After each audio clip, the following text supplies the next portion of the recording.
ಶ್ರೀ ದೇವಿ ಮಹಾತ್ಮೆ ಮೊದಲನೆಯ ಅಧ್ಯಾಯ. ತ್ರಿಮೂರ್ತಿಗಳಿಂದ ದೇವಿ ಸ್ತುತಿ.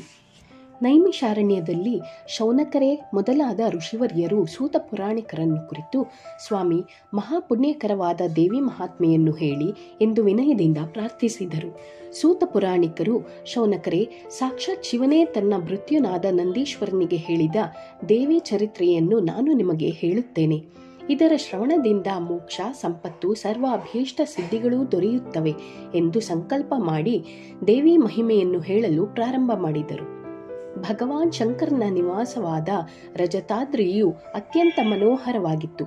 ಚಂದ್ರಕಾಂತ ಶಿಲೆಗಳು, ಗಿರಿಗಹ್ವರಗಳು, ಜಲಪಾತಗಳು, ತಣ್ಣೀರಿನ ಚಿಲುಮೆಗಳು, ವಿಶಾಲವಾದ ಸರೋವರಗಳಿಂದಲೂ ಶೋಭಾಯಮಾನವಾಗಿದ್ದು, ಇಲ್ಲಿ ಸಿಂಹ, ಹುಲಿ, ಶರಭ, ಆನೆ, ನರಿ, ಮೊಲ, ಹಾವು, ಮುಂಗುಸಿಗಳು ಸ್ವೇಚ್ಛೆಯಿಂದ ವಿಹಾರ ಮಾಡುತ್ತಿದ್ದವು.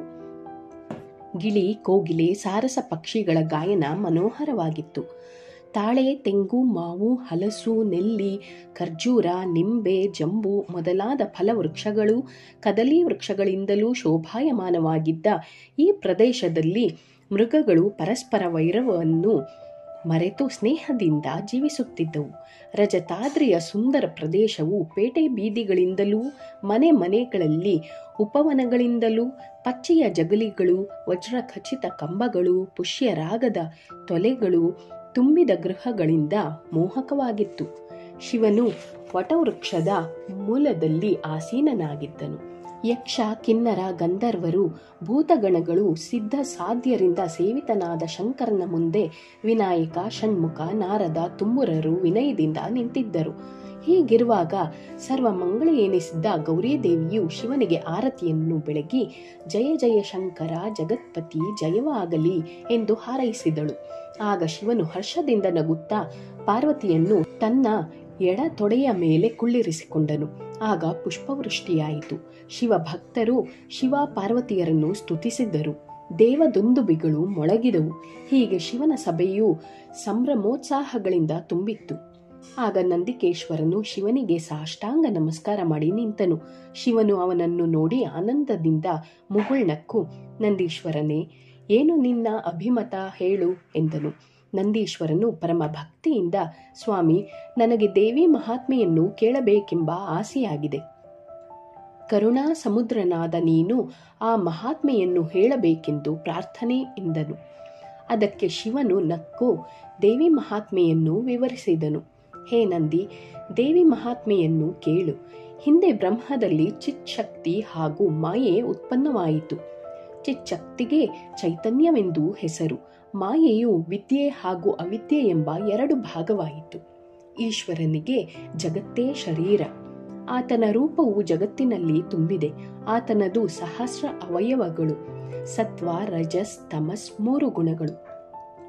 ಸತ್ಯ, ಶಮ, ದಯೆ, ಶಾಂತಿ, ಅಣಿಮಾದಿ ಸಿದ್ಧಿಗಳು. ಶ್ರುತಿ ಇವೇ 6 ಬಗೆಯ ವಿದ್ಯೆಗಳು. ಪ್ರಕಾಶಮಾನವಾದ ಚೈತನ್ಯ ಶಕ್ತಿಯೇ ಮೂಲ ಪ್ರಕೃತಿ. ಆ ರಾಜರಾಜೇಶ್ವರಿಯೇ ಮಹಾವಿದ್ಯೆ. ಸರ್ವ ದೇವತೆಗಳಿಗೂ ಈಶ್ವರಿಯಾದ ಆಕೆಯನ್ನು ರಾಜರಾಜೇಶ್ವರಿ ಎಂದು ಕರೆಯುತ್ತಾರೆ. ತ್ರಿಮೂರ್ತಿಗಳು 3 ಗುಣಗಳ ಸ್ವರೂಪವುಳ್ಳವರು. ಅವರು ದೇವಿಯನ್ನು ಕುರಿತು ಮಾಡಿದ ತಪಸ್ಸು, ಮಧು ಕೈಟಭ ವಧೆ, ಮಹಿಷಾಸುರ ಸಂಹಾರ, ಶುಂಭ ನಿಶುಂಭ ನಾಶ ಮೊದಲಾದ ದೇವಿ ಮಹಾತ್ಮೆಯ ಘಟನೆಗಳನ್ನು ಮುಂದೆ ವಿಸ್ತಾರವಾಗಿ ತಿಳಿಯಬೇಕು. ದೇವಿಯು ಶತಕೋಟಿ ಯೋಜನ ವಿಸ್ತಾರವಾದ ಬ್ರಹ್ಮಾಂಡವನ್ನು ಸೃಷ್ಟಿಸಿದಳು. ತ್ರಿಮೂರ್ತಿಗಳನ್ನು ಆಕೆಯೇ ಸೃಷ್ಟಿಸಿದಳು. ಹರಿಹರ ಬ್ರಹ್ಮರನ್ನು ಸೃಜಿಸಿ ಆಕೆ ಮಾಯವಾದಳು. ಆಗ ನಾವು ಆಕೆಯನ್ನು ಮೆಚ್ಚಿಸಲು ತಪಸ್ಸು ಮಾಡಿದೆವು. ಆಕಾಶವಾಣಿಯು ತಪಸ್ಸಿನಿಂದಲೇ ದೇವಿ ಸಾಕ್ಷಾತ್ಕಾರವಾಗಬೇಕು ಎಂದು ನುಡಿಯಿತು. ತ್ರಿಮೂರ್ತಿಗಳಾದ ನಾವು ದೇವಿಯನ್ನು ಆರಾಧಿಸುವ ಬಗೆ ಯಾವುದು ಎಂದು ಪ್ರಾರ್ಥಿಸಿದೆವು. ಆಗ ಆಕಾಶವಾಣಿಯು ಪದ್ಮಾಸನವನ್ನು ಹಾಕಿ ಇಂದ್ರಿಯ ನಿಗ್ರಹ ಮಾಡಿ ಪ್ರಾಣವಾಯುವನ್ನು ನಿಯಂತ್ರಿಸಿ ದೇವಿಯ ರೂಪ ಚಿಂತನೆ ಮಾಡಬೇಕು.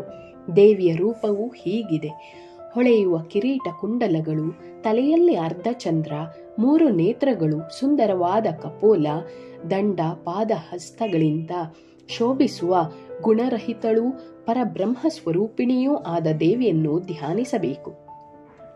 ಮುತ್ತಿನ ಹಾರ, ಪದಕ, ಕಂಠಮಾಲ, ಕಡಗ, ತೋಳುಬಂದಿ, ಕಾಲಂದುಗೆ, ಗೆಜ್ಜೆಗಳು ಆಕೆಯ ಶೋಭೆಯನ್ನು ಹೆಚ್ಚಿಸಿದೆ. ಹಣೆಯಲ್ಲಿ ಕುಂಕುಮ, ಕಸ್ತೂರಿ ತಿಲಕ, ಸುವಾಸನಾಯುಕ್ತವಾದ ಗಂಧದ ಹಾರಗಳನ್ನು ಆಕೆ ಧರಿಸಿದ್ದಾಳೆ. ಆಕೆ 18 ತೋಳುಗಳನ್ನು ಪಡೆದಿದ್ದಾಳೆ. ಖಡ್ಗ, ಕಟಾರಿ, ಕುಂತ, ದಂಡ, ಚಕ್ರ, ಗದಾ, ಶೂಲ, ಬಾಣ, ಪಾಶ, ಮುಸಲ, ಹರಿಗೆ, ದೇವಡಿ, ಬಿಲ್ಲುಗಳನ್ನು ಧರಿಸಿದ ದೇವಿಯನ್ನು ಧ್ಯಾನಿಸಬೇಕು. ದೇವಿಯು ಭೂತ, ಪ್ರೇತ, ಪಿಶಾಚಿಗಳಿಗೆ ಭಯಸ್ವರೂಪಳು, ಭಕ್ತರಿಗೆ ಅಭಯಪ್ರದಳೂ ಆಗಿದ್ದಾಳೆ. ಅಂತರಂಗದಲ್ಲಿ ಆಕೆಯನ್ನು ಧ್ಯಾನಿಸಿದರೆ ಒಳಗೂ ಹೊರಗೂ ಆಕೆಯ ಸಾಕ್ಷಾತ್ಕಾರವಾಗುತ್ತದೆ. ದೇವಿಯನ್ನು ನಾನಾ ರೀತಿಯಿಂದ ಪ್ರಾರ್ಥಿಸಿ ಆ ಮಹಾವಿದ್ಯೆಯಲ್ಲಿ ಐಕ್ಯವಾಗಿರಿ ಎಂದು ಹೇಳಿತು. ಈ ರೀತಿ ಜಗತ್ತಿನಲ್ಲಿ ಪರಬ್ರಹ್ಮ ಸ್ವರೂಪಿಣಿಯೂ ಮಹಾಮಹಿಮಳೂ ಆದ ಆಕೆಯನ್ನು ಎಷ್ಟೋ ಯುಗಗಳವರೆಗೂ ನಾವು ಸೇವಿಸಿದೆವು. ಆದರೂ ಆಕೆಯ ಸಾಕ್ಷಾತ್ಕಾರವೂ ಆಗಲಿಲ್ಲ. ಆಗ ನಮಗೆ ಬಹಳ ಅಧೈರ್ಯವೆನಿಸಿತು. ಹರ್ಷವು ಮಾಯವಾಯಿತು. ಜ್ಯೋತಿ ಸ್ವರೂಪಿಣಿಯಾದ ದೇವಿಯನ್ನು ಮನಸಾರೆ ಮತ್ತೆ ಮತ್ತೆ ಸ್ಮರಿಸಿದೆವು. ಆಕೆಯನ್ನು ದೃಢವಾಗಿ ಸ್ಮರಿಸಿ, ತಾಯಿ, ನಮ್ಮನ್ನು ಸೃಷ್ಟಿಸಿ ಈಗ ಏಕೆ ಮಾಯವಾಗಿರುವೆ ಎಂದು ಹಂಬಲಿಸಿದೆವು. ಹೀಗೆ ಬಹುಕಾಲ ಧ್ಯಾನ ಮಾಡಿದಾಗ ಶುಭ ಶಕುನಗಳಾದವು. ಬಲಭಾಗ ಅದುರಿತು. ಆಕಾಶವಾಣಿ ಹೇಳಿತು, ಚಿಂತೆ ಬೇಡ, ಇಗೋ ದೇವಿಯು ಬರಲಿದ್ದಾಳೆ.